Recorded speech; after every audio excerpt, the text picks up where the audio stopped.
Сәлем достар, қалдарыңыз қалай? Отырып жазайын дедім, тұрып жазайын дедім. Қой, тірлігім істеп жүріп жаза берейін дедім. Кухняда тірлік істеп жүріп жазғанға не кетсін. В общем, жетін нан пісірейін деп отырмын. Соған бір ойлар келді жаңа. Бірдеңе айтқым келіп ішімнен. Сөйтем о жаңа. Короче, тема не жайында айтайын дегем. Мен осы қызды туғаннан кейін ощутила, что такое материнский любовь. Сондай болады екен адамда. Мен де екі баламда ондай нәрсе. Енді екінші баламда чуть-чуть болды, бірақ үлкен баламда вообще не помню, что было у меня, как было. Қалай 6 айым өтіп кетті, я вообще ничего не могу представить себе, есіме түсіре алмаймын. У всех, наверное, было так, или у меня. Сонымен жаңа ютубты ашып қараймын ғой. Неше түрлі видеоларды қараймын. Қалай босану керек, қалай кәдімгідей. Үлкенімде мен қиналып босандым да. Ең үлкен балам, сосын менде уже страх болып қалды ше. Кәдімгідей мама болу деген, это оказывается так сложно, это такая работа деп ше. Работа сияқты қарайтын ғой кәдімгідей. У меня психика ломалась. Енді ана деп күйеуге шығасың и қалай мама болып кеткен білмей қаласың ғой. Сол кезде андай бойдақ кезім-ай деп қаласың да, бірақ уже все, уже ты становишься мамой. Сосын мен өзім ойлаймын да, босанған әйелдер бар ғой уже. Ау. Еш нәрседен қорықпайтын болады ше. Саған уже ана бір нәрсе, я. Уже көп нәрсені уже сен босанып, андай екен ғой, бүйтеді екен ғой деп, екіншісін босанған кезде уже басқаша қарайсың уже балаға. Біріншісінде қорқасың көп нәрседен, ойбай, бүйтіп қалама, сөйтіп қалама деп, уже екіншісін туасың, ол екеуі өсіп бір-бірімен ойнап кеткеннен кейін, үшіншісін туасың, үшіншісі ана екеуіне қарап өседі, баланы бірін-бірі үшін туады екенсің ғой, сон жас кезде түсінбейсіңдер ғой деп айтады да енді үлкен кісілер. Болды, осыдан кейін тумаймын деп кейбір кезде менде қуатым бар. Білмеймін енді, Құдайдың бергені ғой. Соны бала енді қазіргі таңда дорогое удовольствие ғой, негізінде түсінген адамға ше. Оның оқуы бар, жүріп тұруы. Вообще бізге папам көп нәрсе айтатын да енді кішкентай кезімізде. Сол кезде айтатын: баланы тәрбиелеу үшін өзіңді тәрбиеле. Өзің қандай боласың, балаң сондай болады. Өзіңді тәрбиеле деп ше. Бірақ о жерде только бала ғана болса ғой. Қанша ата бабасының гені бар. Неше түрлі нәрселер бар. Оқи берсең наука бар жағы. Бір баланың дүниеге келуі. Қанша ата бабаның цепочкасынан құрап, соның жүресің ДНК-сы келуі мүмкін мысалға. Представляете? Енді оның қызық енді былай. Но смысл не айтайын дедім мен. Материнство жайында айтайын дегем ғой. Көзің ашылып, баяғыда бір нәрсесін страдать. Қазір ойлаймын ше, сол кезде не үшін страдать еттік? Сол кезде. Қазір бала шаға сол кезде не үшін страдать еттік деп ойлаймын, қазір ойлаймын соны. Бір жігіттер үшін, сол кезде бір отношения, бір подружкамен ұрысып қалдың, или там білмеймін. Не то шашың не то болып қалды, кірпігің бір бәле болып қалды, мейкабың бір нәрсе болып қалды. Сондайға не алатын еді ғой. Қазір уже. Я тогда думала. Тікеді сал, қайтадан бүгін жоламашы. Осы өлеңін айт маған кімнің. Өкпелеп қаламын, сен қаламасаң да. Пісірек ал. Ана майды құйдым да жа есіме түсіп кетті. Шедеврді біз Қостанайға көшіп келген кезде 680 теңгеге алған тұғым. Помню сол кезде бағасын. Қазір 1065 па, 1055 сондай болып кетті деймді. қалай біздің де Қостанайға көшіп келгенімізге уже 2 жыл болады екен. Уақыт деп өтіп жатыр. Деп ше. Обычно мен не істеймін?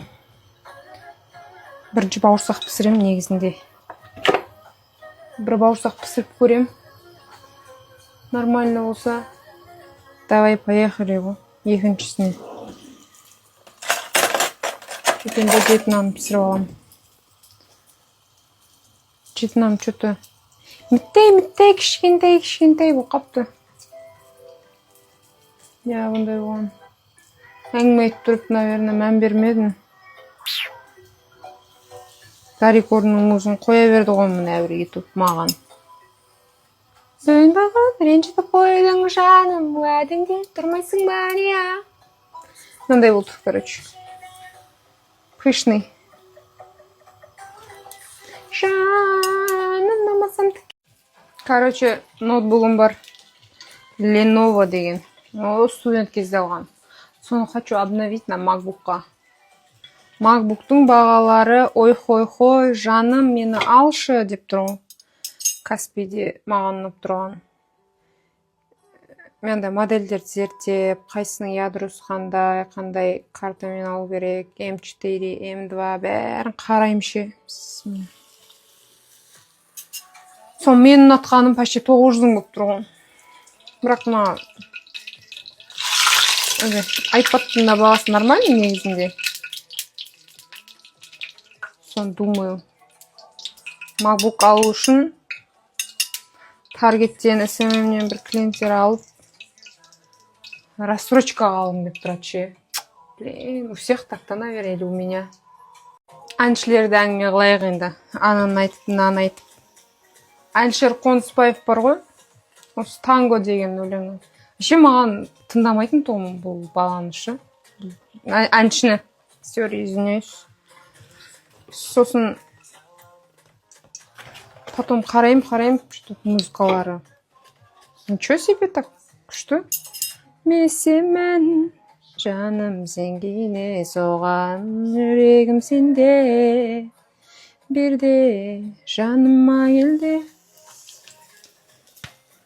Келе ой берген, айным тембел, тербел. Өзіңше таңда тұрғандағы, ойымдасыңдағы. Қызық емес бәрі, кофе американо, исіңе байландым. Есіме бірдеңе түсіп кетті, айта салайыншы. Студент кезде, енді менің образованием авиационный ғой. Сон бір Балжан деген қазір ол апайым күшті сатады. Сол кісі айтып көрсең күшті андай не.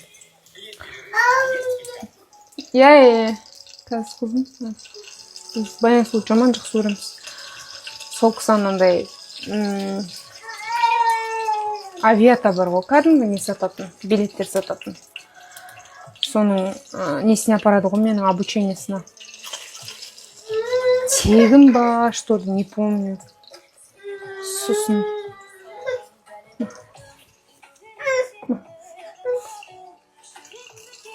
Соны обучениесіне апарады мені. Сөйтті, ана жақта Сейбр деген программа. Ол жерде бронирование, гостиниц, отель, машина, бүкіл нәрсені сен система. Сол программа бар да, короче. Программаның несі негізінде қиын.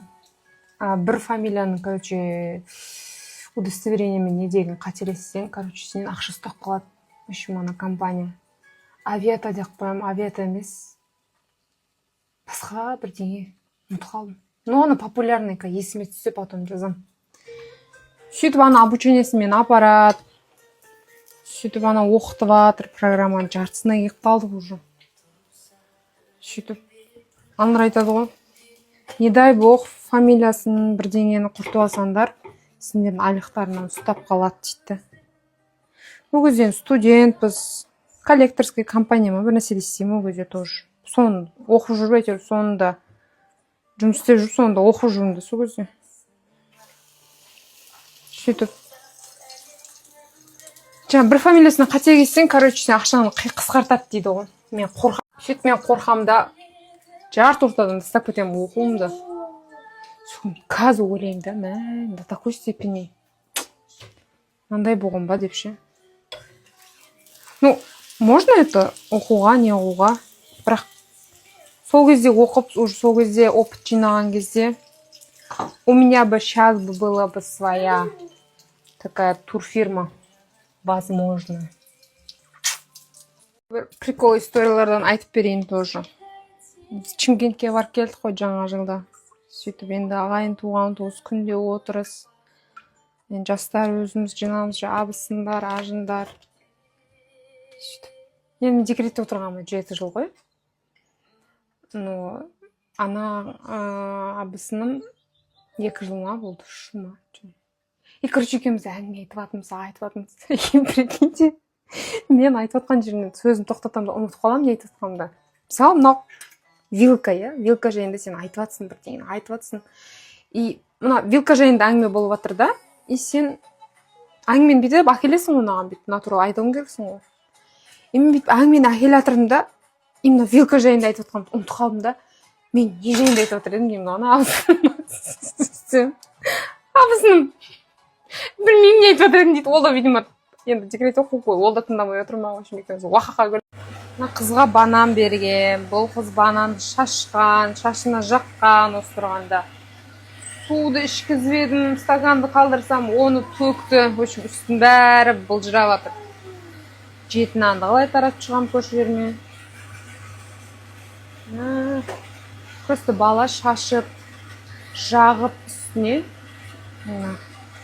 Қолына моторикасы даму үшін. Бәрін ұстап, сипап, сезіп, бәрін сөйтіп дамыды да оның миы. Сосын көп запрещать етпеймше. Ал енді қайтып барамыз көршілердің үйіне. Өстіп апарайын ба сені?